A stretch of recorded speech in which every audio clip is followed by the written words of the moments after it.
Coming up next on Passion Struck. So this book is really an exploration of how to fall in love with the questions of our lives, particularly the ones that can be painful, and especially in a culture in which so many of us have become addicted to fast, easy answers. And I'll say too, this book is really about my journey to explore this question through science, history, philosophy, poetry, religion, art. And I wrote it because when I was facing down this really painful uncertainty in my life, I was craving a guide to help me navigate it. Not someone or something to give me the answers, but to help me understand the experience better and to share wisdom from folks who had been there and come through it. Welcome to Passion Struck. Hi, I'm your host, John R. Miles, and on the show, we decipher the secrets, tips, and guidance of the world's most inspiring people and turn their wisdom into practical advice for you and those around you. Our mission is to help you unlock the power of intentionality so that you can become the best version of yourself. If you're new to the show, I offer advice and answer listener questions on Fridays. We have long-form interviews the rest of the week with guests ranging from astronauts to authors, CEOs, creators, innovators, scientists, military leaders, visionaries, and athletes. Now, let's go out there and become Passion Struck.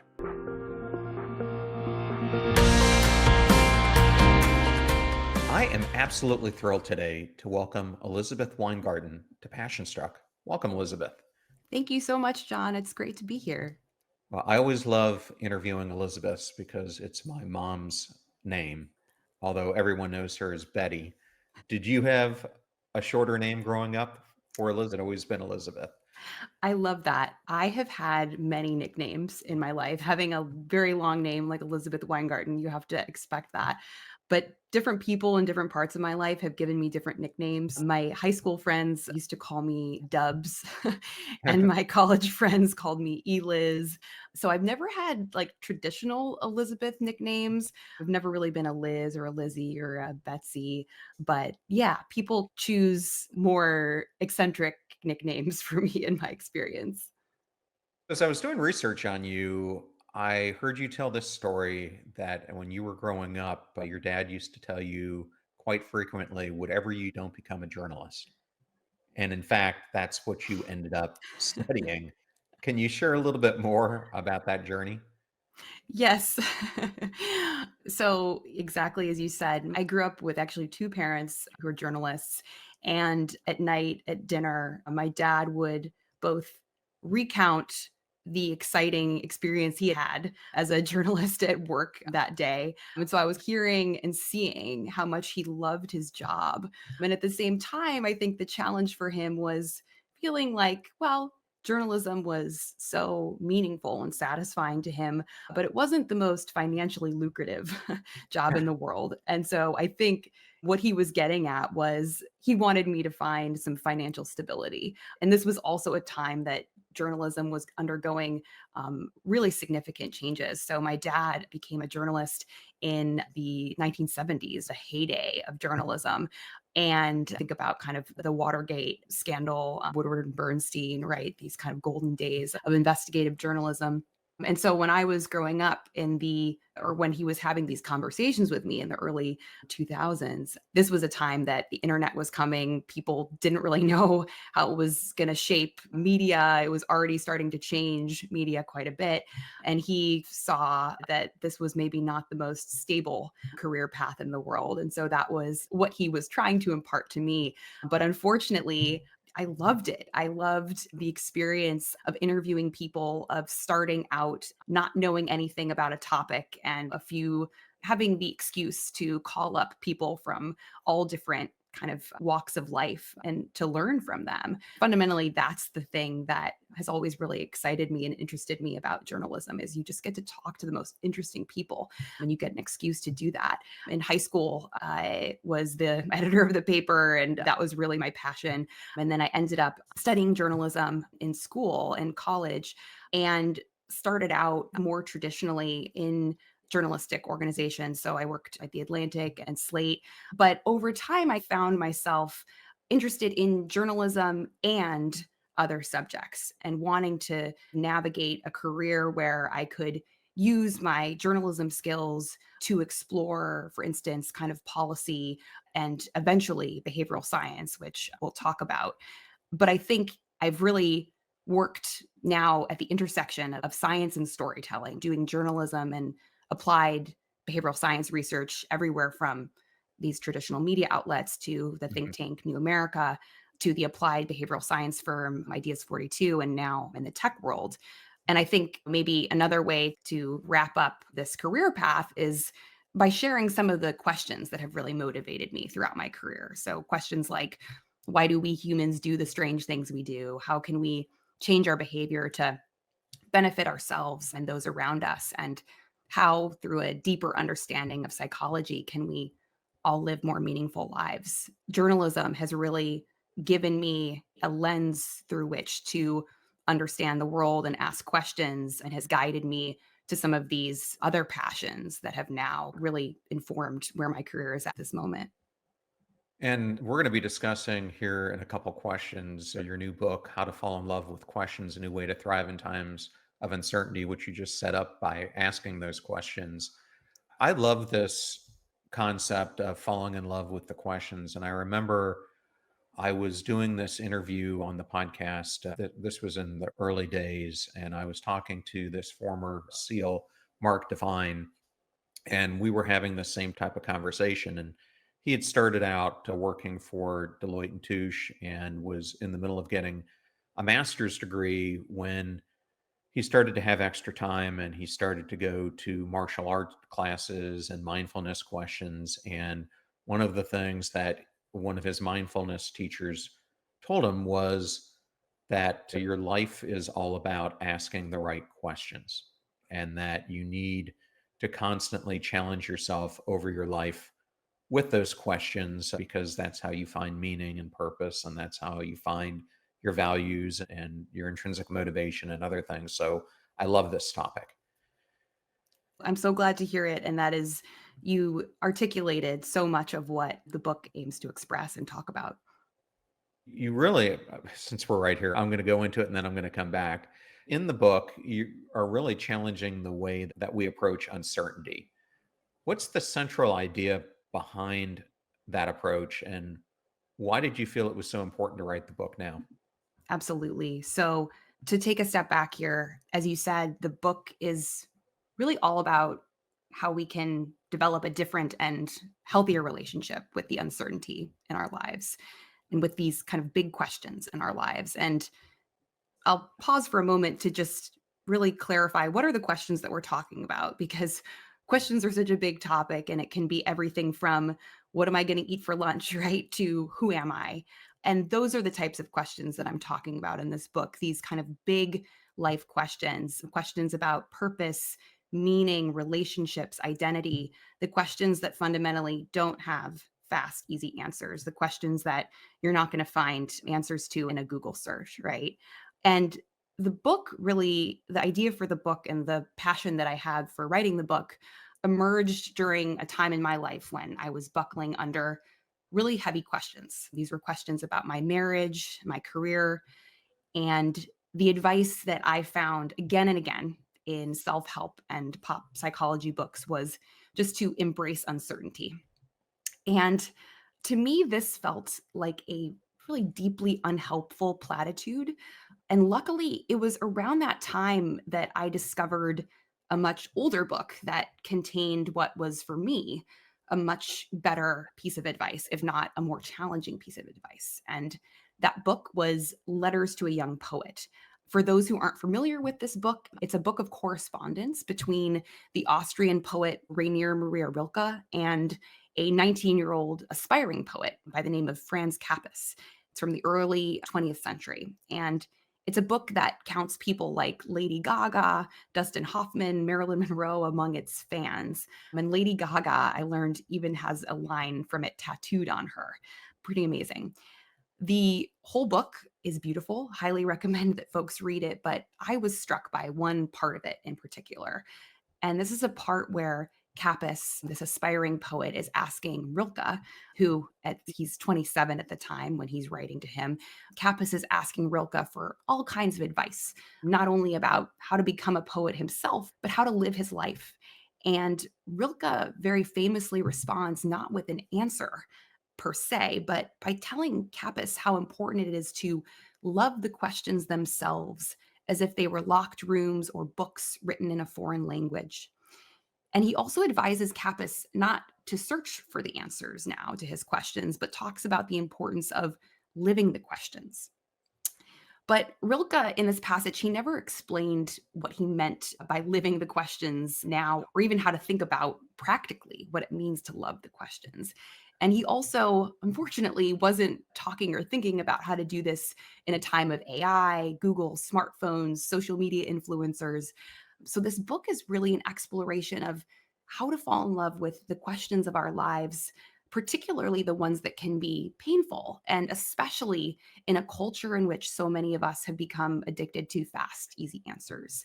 And I'll say, too, this book is really about my journey to explore this question through science, history, philosophy, poetry, religion, art. And I wrote it because when I was facing down this really painful uncertainty in my life, I was craving a guide to help me navigate it, not someone or something to give me the answers necessarily, but to help me understand the experience better and to share wisdom from folks who had been there and come through it. To research this book, interviewed scientists, artists, religious scholars, historians, philosophers, talked to a professor with a mysterious illness who devoted her life to figuring out how to live better in uncertainty, a woman who was paralyzed in a car accident who was rediscovering her identity, the grandson of a very famous public figure who was determining how to live his life and who he was outside of that shadow of fame, renowned teachers of Zen Buddhism, psychedelic therapy researchers, so many more.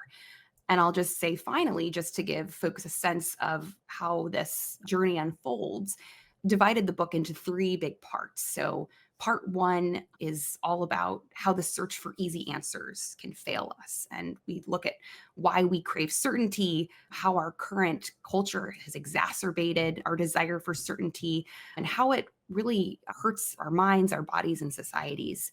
Part two is all about the rewards of committing to our questions and curiosity.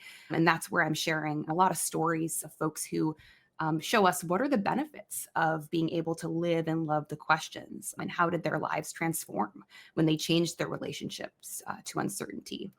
And finally, in part three, talking about how to start your own questions practice, ways to begin living and loving questions yourself. And that's where we get into some evidence backed tools to develop that practice and to help navigate your own experience in uncertainty. So I'll pause there. I'm sure we'll chat about many different parts of that. Absolutely. Thank you for going through that structure because I think it's good for giving people an idea of what the book is about. And I frame my questions around the different parts of the book. So it'll be a nice segue a little bit later on. Since you brought up books, another book that I came across through my research that you say helped redefine your path was a book by Iris Bonet called What Works. The subtitle is Gender Equity by Design. And I've had Cass Sunstein on this show, who's the co author of Nudge, and he called it a path breaking work, packed with insights on every page, the best book ever written about behavior science and discrimination. What was so meaningful about that book that it changed so much for you? What a great question. So, this was indeed the book that made me interested in learning everything I could about behavioral science. And the reason was it was really found this book really at the right time. I was at that time, I was at the think tank New America. I had recently started a policy program focused on global gender equality issues. And the idea was to do original research in journalism to explore underreported global gender equity issues. And Iris was going to be coming to New America for a panel. And so somebody shared her book with me so I could read about her and her work. And it was one of those situations where I had been the problems and challenges that I had been trying to address through journalism. All of a sudden, I saw her writing about and those challenges in a totally different way and introducing me to an entirely different toolkit for addressing particularly gender equity challenges in the workplace. And so it was just this mind opening experience of, oh, I had been trying to solve problems with the toolkit that I possessed as a journalist. And here was this totally different way of seeing and framing problems in terms of, in behavioral science, we talk a lot about context matters, right? And so much of why we do the things we do and our behaviors are a result of our environments and the way in the kind of systems that we interact in. And so this was at the time a totally new concept for me and blew my mind. I just had never thought about my own behavior and the world in that way. And Eris just beautifully frames up this challenge. And I will say that Eris and a friend of mine now, Siri Chalazi, they have a new book out, which is really exciting, building on that work. But this was a book that, again, I think I had this personal and professional passion around global gender equality. And this book came at the right time to really change the way that I saw how I could address those challenges and made me want to pursue that in my own career. So interesting. I really got into behavior science from two different perspectives. One, when I was with the Lowe's, I was over all of our big data and all the software developers. And I was working very closely on really getting into metadata and what is driving our products, our customers, et cetera. And specifically for the customer side, we had a whole team. I say team, it was like three or four data scientists who were all behavioral scientists who were examining all these reports that were coming out of SaaS and MicroStrategy and trying to understand what made customers tick. And we were very good at it because I think at that time in 2005, 2006, 2007, Lowe's was really ahead of the curve on analyzing that. And then when it came to understanding this on a more personal level, I was really trying to figure out, how do you get people to change? Yeah. What makes people go from being stuck to unstuck? And I started going down the path of really getting into neuroscience. And so I was studying Andrew Newberg and Vago and a bunch of neuroscientists, Jay Lombard and a few others. And I remember I was talking to neuroscientist David Yaden, and David says, John, neuroscience is going to work for people, but it's going to take significantly longer to impact change. What really is going to impact quicker change is behavior science. And so that really clicked for me and has really been where my focus has been over the past 5 years, really learning as much as I can about all different elements of it. So just thought I'd share that as well. I love that. It sounds like we had a similar experience there of just something clicking on, right? And all of a sudden you see, oh, this is a set of tools that can really help me in a way in my work. And once you start learning about it, at least from my experience, it's just the most fascinating world. And it is, and there's endless learning because we humans are strange and complicated individuals. So always something to learn in the behavioral science field.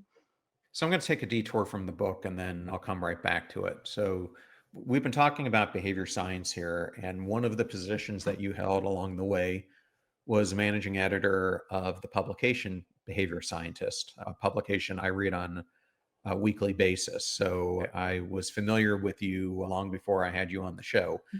But what I love about that platform, it has allowed so many people from behavior scientists to Charles Duhigg and Annie Duke to express their opinions on how the science really works. And I took a step into journalism unexpectedly, never thought in a million years I would get into it. And I found myself as the editor in chief of this publication called Bold Business, where by the end of it, I had written probably 400 or 500 articles myself. But similar to your experience, it really started to help me process how do different people think. I got to interview a ton of people and I got to see so many different patterns emerge in what really shapes businesses and what people, well, I guess it would be how people really shape them by the questions that they ask. So, a long way of wanting to ask you this question. You must have covered a ton of different interesting topics at Behavior Scientist. Is there one that really stood out for you as unique or that really piqued your interest? Gosh, so many things. And I do have to just give a tip of the hat to Evan Nestorak, who's the editor in chief of Behavioral Scientist. And he, over the years, has just built such a fantastic publication. And so he deserves so much credit for his vision. And it's been so fun to work alongside of him and see that come to life. I would say for me, one of the most fun topics that I got to explore. I'll actually take you back in time a little bit to about 10 years ago, actually, when I was dating in Washington, D.C. And I was going on all these dates with men and was having this experience where the men that I was going on dates with were not asking me a single question the entire date. And at first I thought, is this me? What's going on here? And eventually I became really curious about what was happening. And it led me to do a lot of reporting about if there were any type of kind of gender or sex differences in question asking, particularly in romantic contexts. And I ended up writing about that for Quartz. And indeed there are, but that really set me on the path to being very curious about question asking and identity. And that's a topic that I do pick up in the book as well. But one of the pieces that I wrote for behavioral scientists was all about question asking behavior in different contexts and really looked at what does it mean when we do or don't ask questions. In a lot of the research that's been done is in academic settings, and so it's really about understanding if you have folks who are, if you let me start over. Sorry. What the research is trying to understand is a lot of times in academic environments, women and men would ask questions at different rates, right? And a lot of times women would not ask questions at the same rate as men. And so the question that researchers were asking is, well, why is this happening? And does it matter? What can we learn from question asking behavior? And so that was a really interesting topic for me and something that I explored along the way to writing the book. And I'll also say another thing that another topic that I explored at Behavioral Scientist that continues to be really intriguing and important to me is this question of technology addiction and how do we decouple from our devices and from the often kind of addictive behavior that comes from overuse of our phones. And so that was another fun piece that I got to do. And that was also an audio piece that I recorded. I really enjoyed those two topics in particular come to mind. Thank you for sharing that. And I'm going to come back to the relationship aspect that you just brought up. So, I read a ton of books, probably 100 a year. I have never started an introduction with someone talking about questioning whether they should stay married or not. And what was the reason for you opening the book that way? It obviously was a period of uncertainty for you, but it really is a gripping intro for someone reading the book. So I opened the book with this question of whether or not to divorce my husband, because that was one of the biggest personal factors for me that led me to want to write the book in the first place. And I'll just back up a little bit and tell folks what was happening. At that point where, when the book opens, I'd been with my husband for about 5 years dating, but we'd officially been married for only a few months. And what was happening at that point was really a confluence of a lot of factors. For years, I'd had doubts about my relationship with him. We loved each other, but we both fundamentally we expressed care in different ways. And to me, care was all about validation. To him, care was about critical exploration. And that difference for us led to a lot of fighting and hurt on both sides. And at the same time, we had this connection over inquiry and a willingness to explore uncomfortable questions. But that connection, unfortunately, could also create a lot of tumult and conflict. Part of me thought that getting married would somehow absolve me of the questions I had about our relationship. But Unfortunately, it just seemed to amplify those questions. The other thing that was happening at that time and in that kind of scene that we drop into in the first part of the book is I had recently left my job to work on a creative project, but it wasn't panning out. So I was burning through my savings. I was in this place of not knowing what to do next, of not knowing what I was going to do next. I felt deflated that this project hadn't worked out. And at the same time, my husband he was working at this startup that was really demanding a lot of his time. And at this basic level, I didn't feel like he was giving me the care I wanted and needed. And he felt the same way. And so it was this perfect storm. And so when I opened up, I was in the book, was questioning about whether or not we should stay married, what I was doing with my life, whether I'd ever have the success as a creative person that I was craving. And I just felt crushed under all of that. And it was around that time that I came across Rilke and Letters to a Young Poet and was struck in that moment by how comfortable I felt with uncertainty and questions in my professional life. As we were talking about, this was a topic that was fascinating to me and that I wrote about in Behavioral Scientist. But this comfort with questions completely broke down in my personal life. Rilke talks about loving the questions. Well, I had never felt further from loving the questions in my life. I hated the questions. I hated these questions about what am I doing with my life and should I stay married to this person? And so it made me really want to understand what would it look like to change that and to learn what people were doing who had learned this way of being in the world. So that was really, I wanted readers to experience early on the personal impact and the stakes for me in this journey. It made me think that given how many people go through divorces, perhaps more people should be asking the difficult questions, but not just asking them, really thinking through them from the standpoint of what life would look like 2, 3, 4, 5, 10 years down the line, depending on how you answer the questions. Because I would bet more people might stay together if they looked at this over a longer term horizon and they started to choice bracket their decisions. Well, it's a really interesting point because I think what I was feeling, and I think what so many other people feel, is it's so uncomfortable to be in that place of uncertainty, right? And so I think um, what I was craving in that moment was somebody just tell me what to do, somebody just give me an answer. And I think in these moments of uncertainty, there's really a tendency that we have to want to rush to a fast, easy answer rather than explore and sit with the questions. And I think you can look at it as yes, this can be a really uncomfortable experience, but in a way it can be really freeing to realize and accept that well, I don't have to have an answer right now. I don't need to rush to take action on this particular unknown in my life.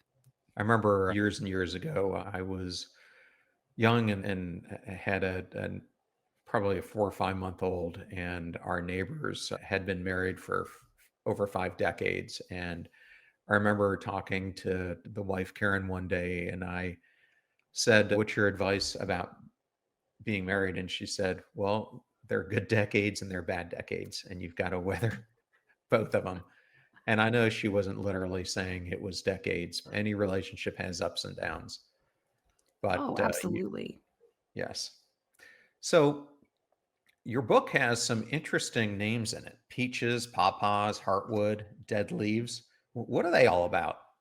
Yes. So this is the questions framework that I introduce early on in the book. And the idea is to really help frame up what are the questions that we're talking about here. Again, whenever I bring up the subject of questions, people are like, "Well, what questions do you mean?" And so I liken different types of questions to parts of a fruit tree. And you can think about the first category of questions as you talk about as peaches, right? These are the short-term answerable questions in your life. Just as peaches ripen quickly on the tree, you can also get answers to these questions on a shorter timeline. So these are questions like, will I get the job? The second category of questions are the paw questions. And this is a fruit that takes a pawpaw tree 5 to 7 years to grow this fruit. And so these are longer term answerable questions. So, an example of a question like this might be how you might stay in a relationship if a new fertility treatment will help you get pregnant. These types of questions that might take a little bit longer to answer, but you will still ultimately get an answer to the question. The next layer of questions is the heartwood question. And heartwood is the inner wood of the tree, and its purpose is to help with balance, stability, and security. So, heartwood questions are the ones that really stay with you throughout your life. They help you come back to your core sense of equilibrium. And these are the questions like, who am I? How do I live a life of meaning and purpose? And finally, there are questions that don't ripen into answers and we don't ultimately want to love or live or carry with us anymore. And these are the dead leaves, right? These are the questions that we eventually need to release. And these are often questions about past decisions that drive rumination and suffering, like why did I break up with this person, or what if I had done it differently? And I think the rule here is if a question isn't helping you grow and move forward, it may be time to let it go. I want to jump to one of the stories that you share in the book. You talk about a young man at the time named Parker Palmer, who you describe as a golden boy. He attracted powerful mentors. He ends up getting a PhD in sociology in Berkeley. And you describe him as having this big question hovering over his life. The people who knew him best, his friends and mentors, found different ways to ask him, what on earth are you doing with your life? And I know that's a deep question that many of us ponder. Could you perhaps explore his story in more depth and how he came to that answer? Absolutely. So, Parker is such a special person. He's an educator and activist who has written so many books and has carved out such a wonderful life for himself. But as you were saying, as he was finding his way in his career, he was really struggling under the weight of expectations, right, of his family and friends for him to follow a more traditional path. They really saw him as somebody who was headed for this path of becoming a university professor, pursuing this traditional academic path. But that never felt right to him. And so he was struggling with this question of what are you doing with his life? And or what are you doing with your life, right? And in part, he was struggling with it because he hadn't yet learned to sit with and explore some of the hidden parts of himself, the parts that didn't conform to the expectations of others. And what I talk about in the book, in Parker's story, is how through a deeper relationship with questions, he used questions as tools, as an internal GPS to find his way back to himself, what he really wanted, his own evolving truth. And so he really needed to understand that before he talked to others about it, before he communicated that truth with other people. But for much of his life, it was really submerged under this sense of, well, this is what I should be doing. And I need to pursue this path that other people think I should. And so the story that I tell is really about how he through asking different questions and through his own kind of journey of self-discovery was able to understand the way that those expectations had been guiding him versus his own needs and desires, and really understanding how he could let those guide him along that path. So I found it also interesting that you both went to the same high school, a few years Yes, apart. But just a few years. Yeah. About 50 years, I think, apart. so one of the parts of this chapter I really liked is you wrote, just to follow up with what you were just saying, for Palmer, wrestling out loud with honest, open questions became a critical tool in his journey towards psychological well being. And he ends up saying, is the way you wrote it is, I ended up living some of these questions. They aren't questions you can answer the way you answer a math problem. They are questions you wrap your life around, questions that increase your awareness of how you're living and why. This kind of question is a constant probe into your experience and a way of stirring the pot to see what else is in there. And I brought that up specifically because one of the things that you really go into in the book is the importance of self awareness. And through all the conversations that I've had on this podcast and interviewing lots of people outside of it, one of the conclusions I have come to is so many of us believe we're self aware, yet the vast majority of us lack true self awareness. And it is really the paradox of life. And I know I did personally. And it wasn't until I got an extreme wake up call, and it really took about 2 years asking myself a lot of the difficult questions and really not liking the answers, that I made a number of concerted efforts to change how I was living my life. But I Mm. think so many people fail to go through exercises like that because, let's face it, some of the things you ask yourself when you look in the mirror, you don't the answer that's coming back.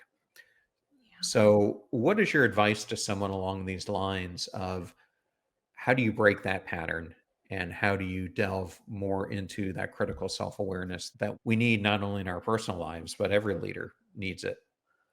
Wow, you articulated something that is so central to the book. And I think the first thing I will say to your point is that kind of journey to self-awareness is really a lifelong one, right? I think we can get better at knowing ourselves, but one of the things that I've found is just it helps to have a sense of kind of humility and also a sense of humor about it because we're all learning and figuring this out every day. And so it's not necessarily a destination that you reach and all of a sudden you figured it out and you know everything about yourself and you've achieved self-awareness. But a big part of it is almost the recognition that maybe I'll never fully achieve that self-awareness that I so desire.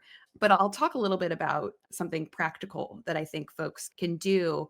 But before that, take a step back because this kind of relationship with yourself was so central, what I found, to this question of how do we live better and differently with uncertainty. And for a long time, I'd imagined that the best analogy for loving and staying committed to a big question was our love for someone else, right? Like a challenging relationship to someone else.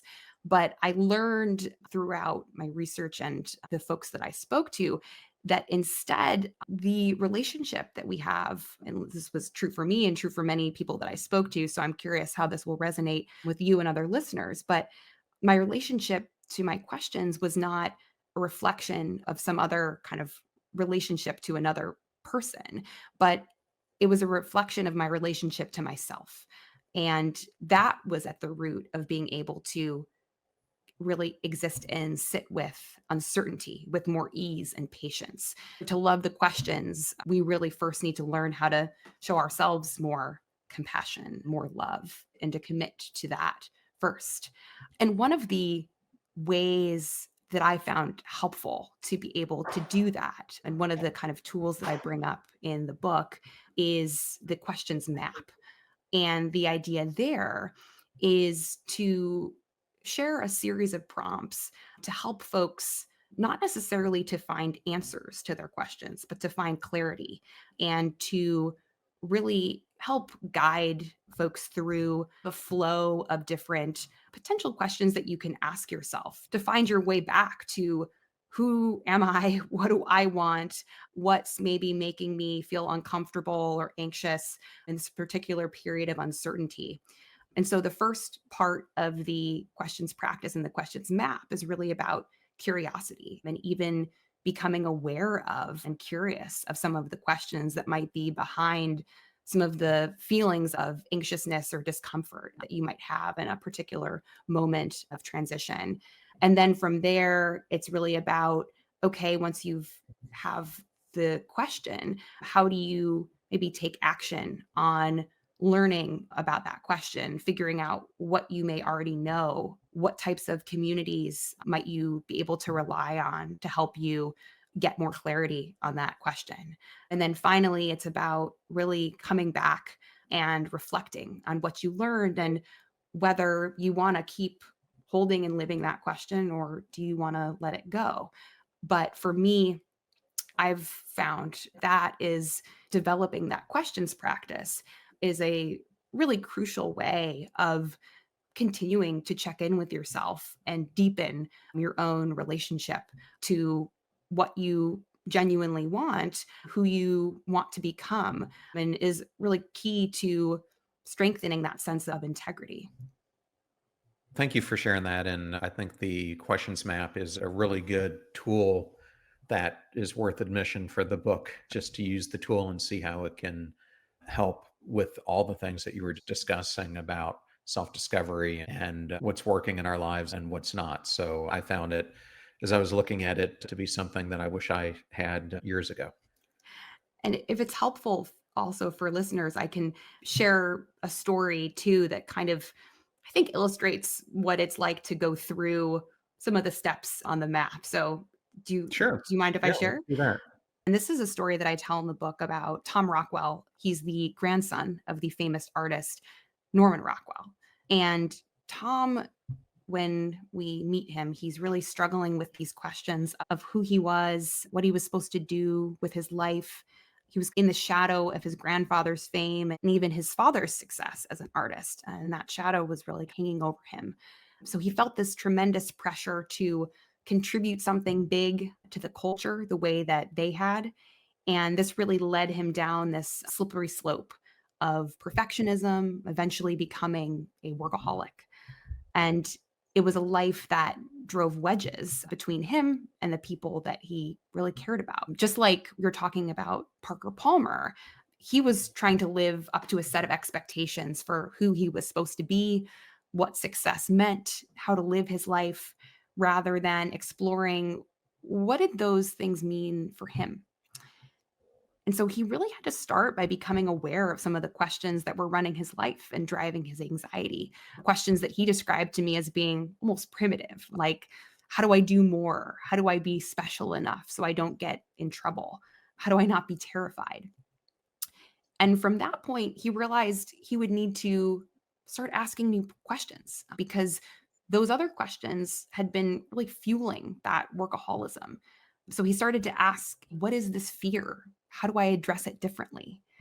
And the fear was that he'd be socially rejected if he didn't work all the time, if he failed to live up to this particular standard. I mean, this is something that I've felt that fear too. And so it really resonated with me. And this was Yeah, me when too. he yeah, yeah, I think so many of us. And this was when he started to take action, to live out one of his questions and to see what he could learn from that. And the question was, what would happen if I didn't work all the time? And so eventually he found other new questions that he wanted to ask and live, like, how can I help others? But I bring up his story because I think his journey really illustrates a big part of what it can look like to have a questions practice. And it's a journey, again, not to understand necessarily what are the answers, but to clarify things like, what are the questions that are behind the anxiety that I feel? Am I asking the questions that I want to ask? And if I am, what do I already know? How can I find out? Or what might be other or different questions that I want to be guiding my life? Thank you so much for sharing that. And we've talked a lot today about questions, and I wanted to bring this back to a listener's perspective before we end.